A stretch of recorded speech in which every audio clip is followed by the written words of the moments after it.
What's going on, jabronis? This is Generic, and this is gonna be my 2024 Traptrix deck profile. This is one of my favorite decks that I like playing right now. Traptrix, in case you didn't know, uses trap holes in order to control the game.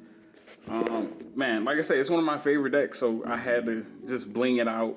So I got this deck box from LDB. I got it from LDB on eBay, and they make all kinds of other different deck boxes, but this one right here is like insane. The art is great. The quality of this product is amazing.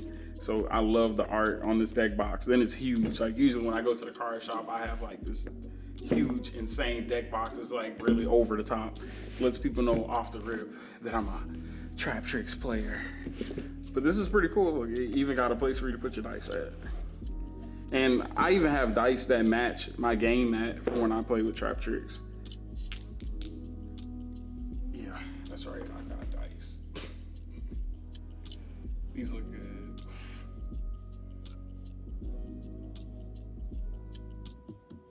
And then I gotta show the other one too. I love Yu-Gi-Oh dice. Like the colors, I don't know, it's something about the colors that really does it for me.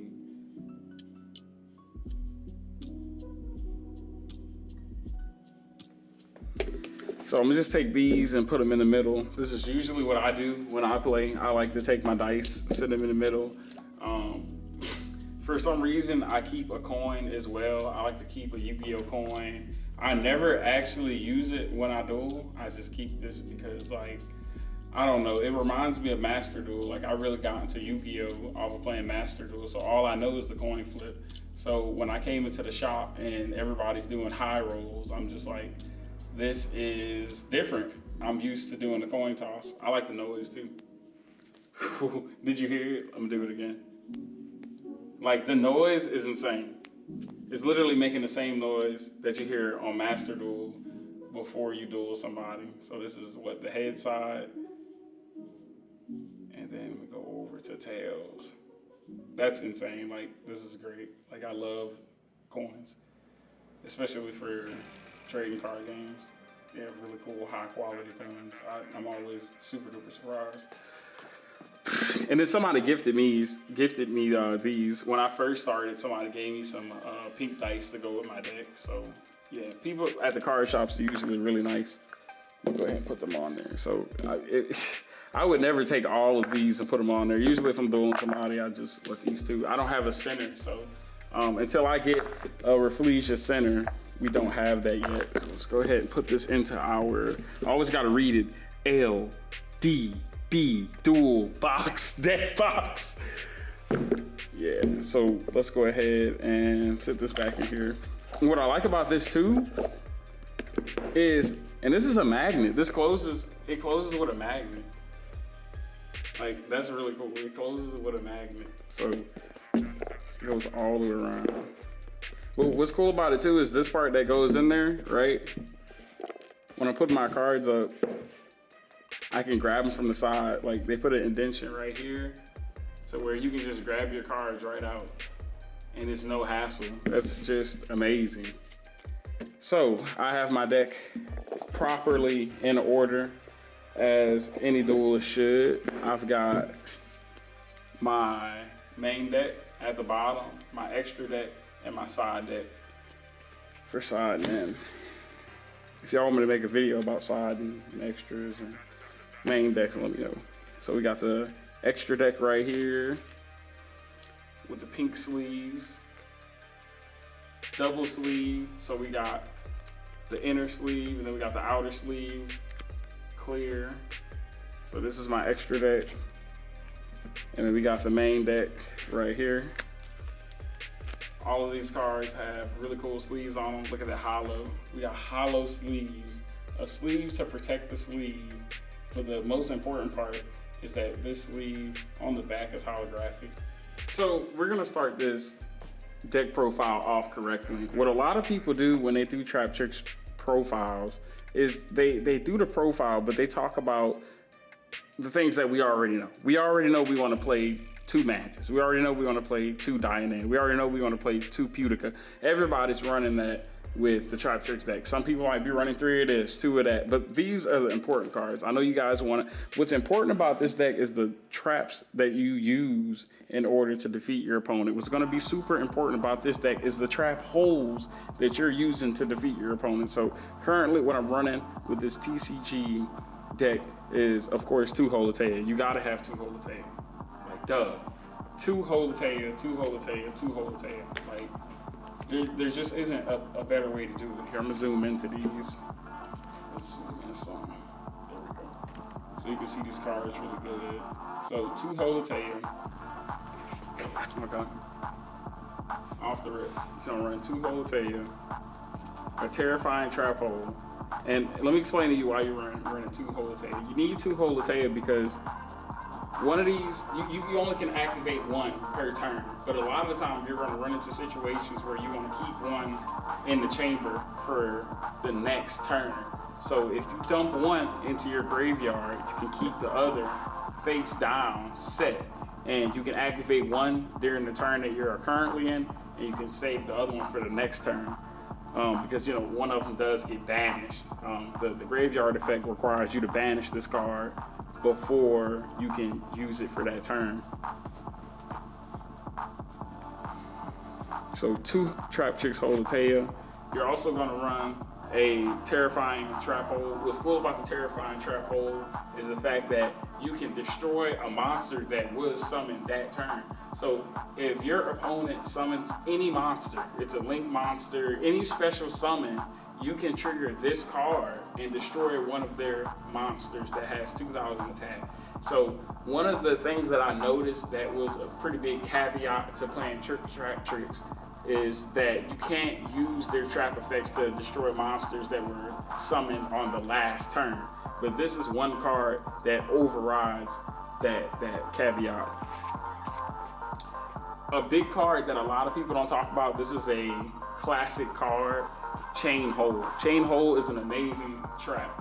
With Chain Hole, I was usually able to, like, Chain Hole is crazy because anytime I used it, it caught my opponent off guard. It's not a card that people are used to seeing.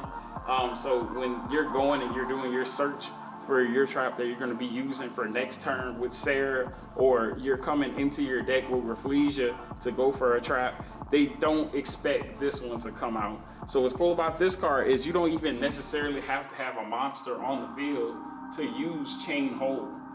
There's a lot of different situations where you can use Chain Hole, more than one. It doesn't have to just be in response to the activation of one of your monsters. As long as your opponent makes that mistake of triggering this card, they can actually trigger it on their own turn. So if they do something that is in response to the activation of an effect, and it's a monster doing that in response, you're actually able to trigger this card and negate that effect and banish a card from in hand. So this is an insane trap. I find myself in a lot of situations where I can trigger this card and I can take 2 cards out of their hand. So they've basically already wasted the effect of one card, such as like an Ash hand trap, and I can take another one of their cards at random out of their hand. So Chain Hole is an insane card, very much so slept on, very much so a must-have. It's damn near a Gravedigger's trap hole, but you have to choose. Either I'm going to use my Chain Hole when we're using Rafflesia, or am I going to go into Gravedigger? Chain Hole, Gravedigger. If I use Gravedigger, I'm going to be able to hit them for 2,000 and negate the effect. If I use Chain Hole, I can negate the effect and take one of the cards out of their hand. Hitting for 2,000 is cool, but sometimes you can control the game more by taking a card out of your opponent's hand instead, because that one random card could be unevenly matched. It could be the difference between you losing the game or winning the game. So you don't always have to go for life points with this deck. I try to find control. I try to stop my opponent from summoning. I try to put my opponent in a situation where they can't play the game, because all of the monsters that they would normally use to activate effects have been negated and destroyed or banished because of this deck. we're gonna go into the next trap. The next trap is we're gonna go into the next trap. The next trap is gonna be Void Trap Hole. Void Trap Hole is an insane trap. Void Trap Hole allows you to not only negate the effects of opponent's monster, but it's negating all of their effects. So if you're dueling somebody and they have one of those monsters with 3 negates, 2 negates, this card negates all of those effects. And if it does, it destroys that monster. So this is a pretty insane card. The only way I could see somebody being able to dodge this card is if, I mean, of course, it only triggers if they have 2,000 or more, but that's why it's just one of the traps that plays in this deck. Usually if somebody's summoning a monster with over 2,000 life points, it's gonna have multiple effects. So this one stops monsters like that right in their tracks. I mean, like Cash Tierra, Diabella Star. This card is insane for getting those cards right off the field. Another trap for anybody's special summoned monsters, cards that do have only 0 attack or whatever the case may be, anything like any special summon monster, I'm able to stop that monster with this card right here. That's gonna be Traptrix Whole Nightmare. Pretty clean card. I mean, I'm negating any card, any link summon, any special summon card, I'm able to negate it with this. All they have to do is activate the effect. Now, if they put that monster on the field and they don't activate the effect, I have a different card for that, which I'm gonna show y'all in a second. Let's go to the rest of the holes. I know this is a lot of holes. It's a lot of holes, but this is a 40 card deck. It's a 40 card deck, believe it or not. 2 Grave Diggers, because you're gonna keep your Grave Diggers in rotation. If you activate Grave Digger with Rafflesia, that's cool, but what are you gonna do about Grave Digger next turn? You need to have another Grave Digger ready on the next turn. So it's good to have 2. That way you always have them in rotation. But you know you can't use your next Grave Digger till next turn. What's cool about having 2 is that if you have Rafflesia on the field and you have 1 set, you actually have 2 Grave Diggers playing at one time. So you need to have 2 Grave Diggers because then you have a chance to decide.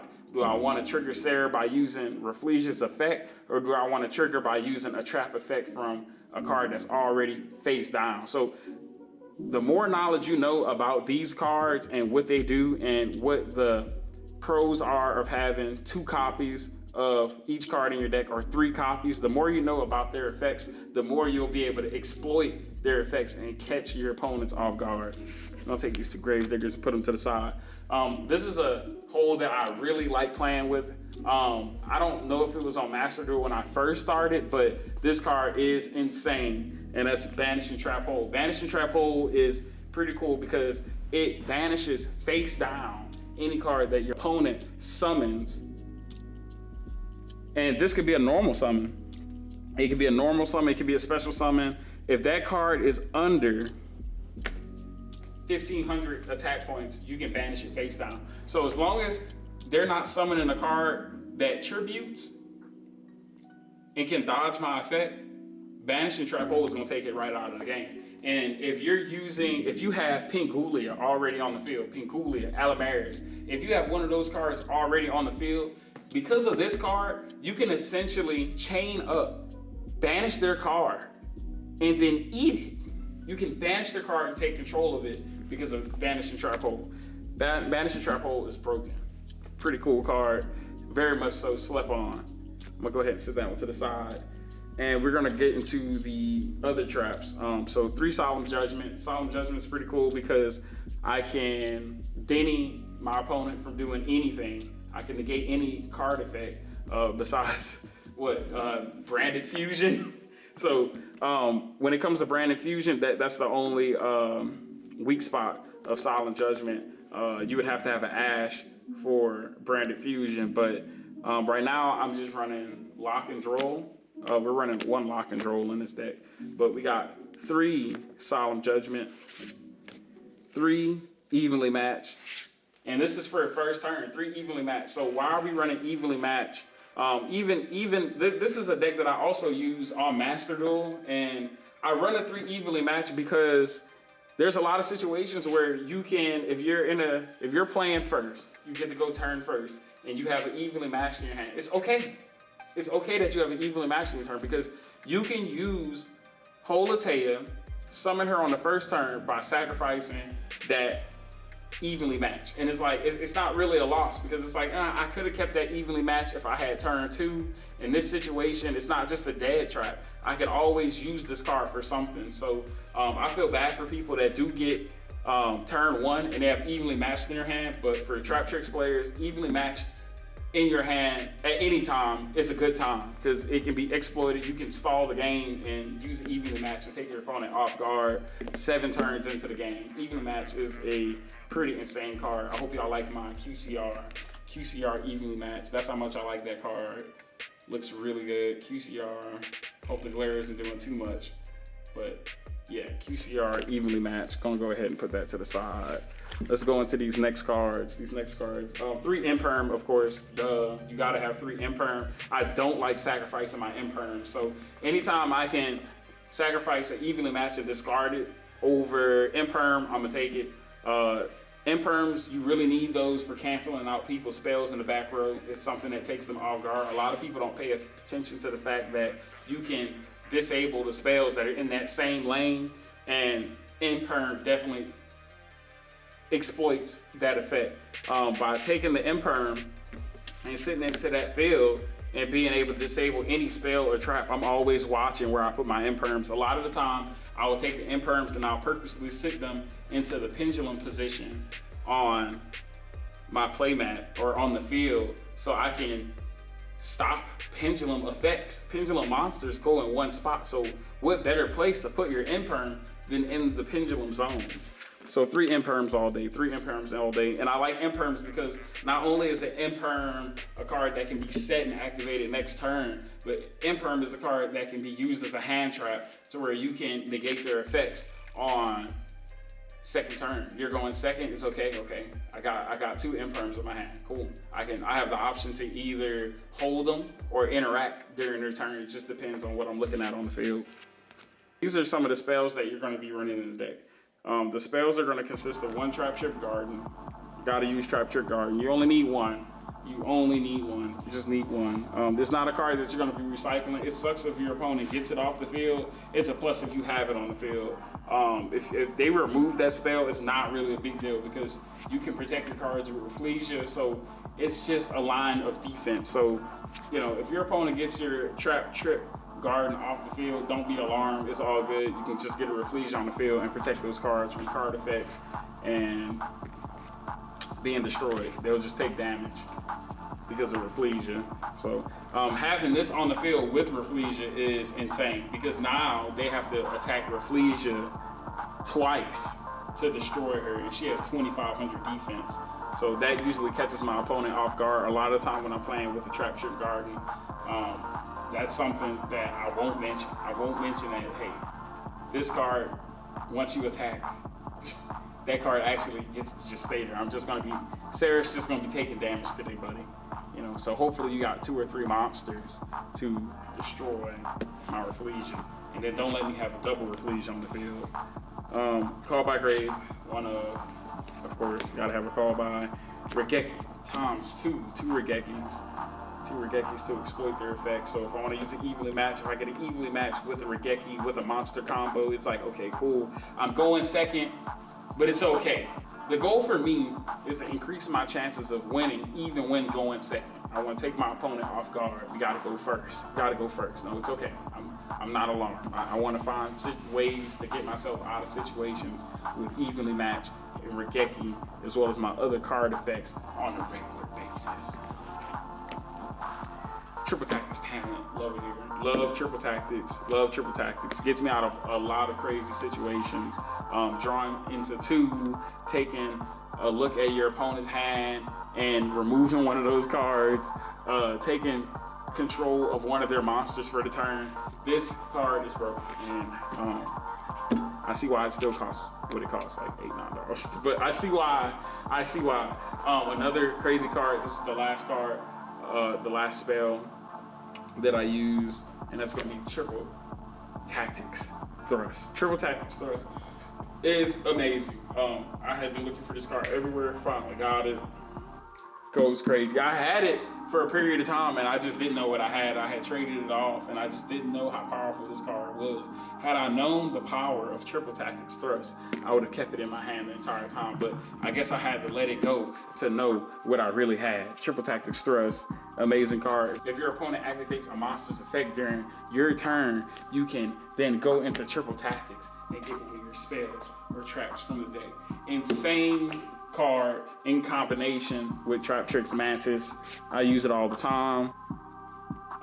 So we're gonna go into the monsters now.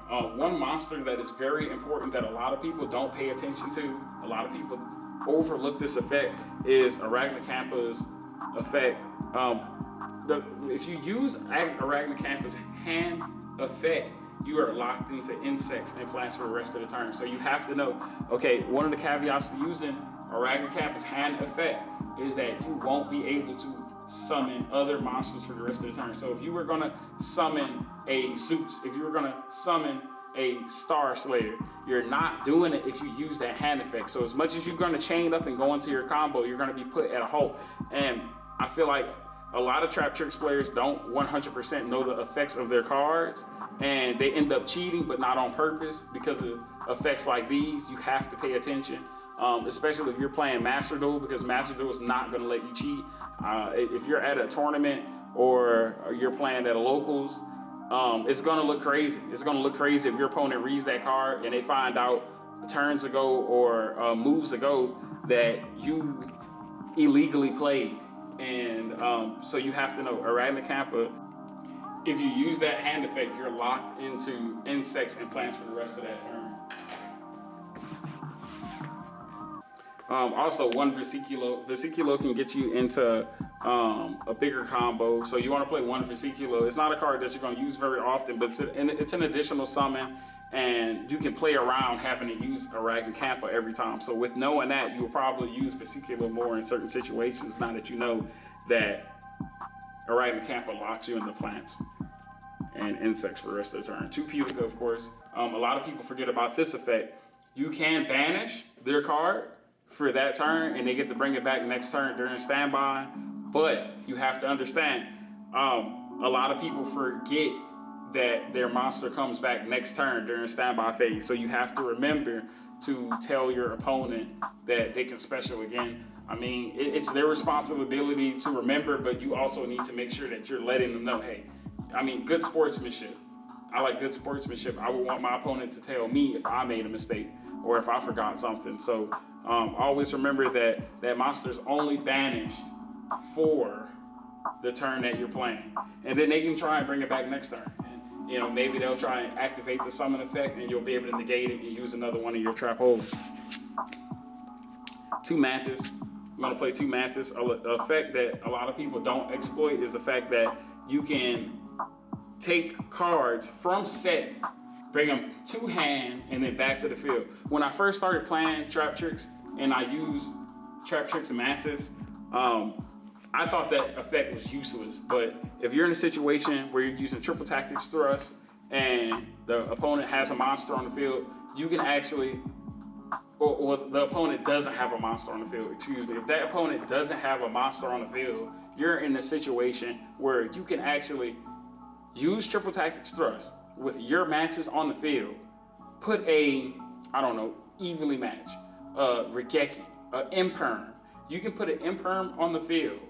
Imperm, I want to say Lightning Storm. You can take any of those cards and you get the ability to be able to use that card that turn, because you can pick it up and then put it down. So Pot of Prosperity, for instance, you can set that card and pick it right back up because of Mantis's effect, which is pretty insane. You're doing things that people cannot normally do in the game with Traptrix. 2 Dionea. Dionea is really cool because you can recycle your traps. By using Dionea, her special summon effect, you can bring back a trap that you just used once per turn from the graveyard. And I like Dionea too because I can get a summon of a monster from the graveyard. I can recycle monsters as well by getting a normal summon. But that effect doesn't really come around often. I don't always use Dionea as the card that I pull from the deck when I'm using Pingulia because sometimes most of the time there's a better option than Dianea. I rarely use Dianea's normal summon effect. Believe it or not, I actually get Dianea a lot when I'm going first. I hate it. I hate having Dianea in my hand when I'm going first. I'm cool with Dianea being in my hand if I have other cards to play besides her, like a Pudica, a Mantis, or even a Ragnar, but pulling my first 5 and seeing Dianea as the only monster is not a good time because I'm like, okay, that's a wasted effect. We're gonna run 3 Murmelio. Murmelio is pretty cool.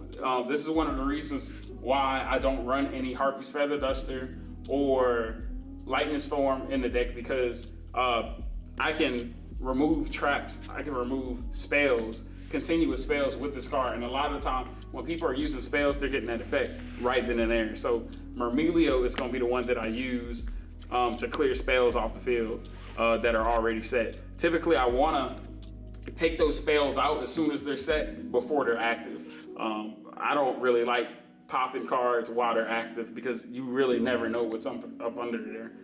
And 3 Parallel Exceed. Parallel Exceed is going to be great for getting some free level 4s. So just off a Link Summon with Sarah, you can go into Parallel Exceed, and if you're going first, defense, and then go into another Parallel Exceed out the deck. The only thing that's bad about running 3 is that if you pull 2 in your hand at one time, the other one's dead. You got to try and use it next turn because you can't Parallel Exceed summon a monster and then use the other one in your hand. You got to use one in your deck. So like, it's like, what if you don't have the other one in your deck? Like, what if something, I don't know, like what if they popped it and now you like, I'm not sure. That's not a situation I'm pretty sure I've been in that situation before. I've been in, like Master Duel, you only can run 2 on Master Duel. So I definitely ran into that problem before. But playing TCG, not too much is something I have to worry about. Lock and control, so you can stop people's chains, steady pulling cards and putting them in their hand. Terrible. Lock and control is a pretty cool card. I like lock and control. So for the extra deck, I didn't organize it. So let me put the card. The best card, you know what we're supposed to put down, you know, like we all know this, you gotta run 3 Pudica. Like we all know this, 3 Pudica off top because you're gonna be using Pudica a lot and they're gonna be steady. Pudica only got 800 attack. So it's like, what do you expect? They're gonna steady try to take it off the field and it's like, it's okay, I got another one.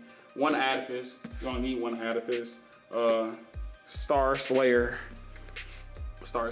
love this card, amazing card.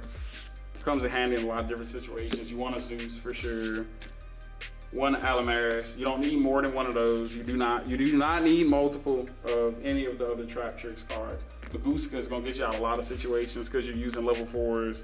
Gaga Cowboy is great because if you're playing a tournament, you need to hurry up and get 800 life points off your opponent. You can hurry up and summon this card with 2 level 4s and win that spot. Appaloosa. I've switched this card out. I'm gonna do a more updated Traptrix deck profile, but this is just what I'm running with right now. I know you guys are probably like, what the like, when is he ever gonna use that? But I just use that card kind of like to flex on people sometimes. 1 Caleria, and then we got 2 Rafflesia. I forgot about Rafflesia, I'm sorry, but you gotta play with 2 Rafflesia, and you can get a double Rafflesia on the field.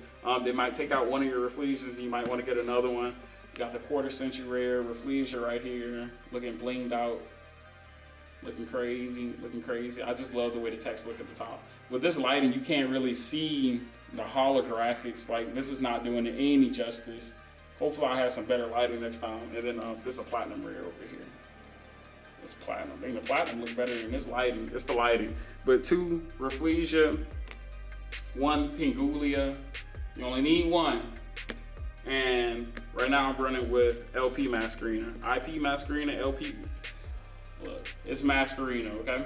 Running 1 Masquerina. So that's my deck profile. Also for the side, before I go, I'm running Anti-Spell Fragrance to stop people that like using spells multiple times. I hate it here. Anti-Spell Fragrance. Now you gotta set that card and use it next turn. 3 Nipsky. This is a card I'm considering taking out. Change of Heart, because I know I can use Alamaris to take control of people's cards, so I'm considering taking that out. Imperial Wall, something to surprise my opponent that I slip into the side deck.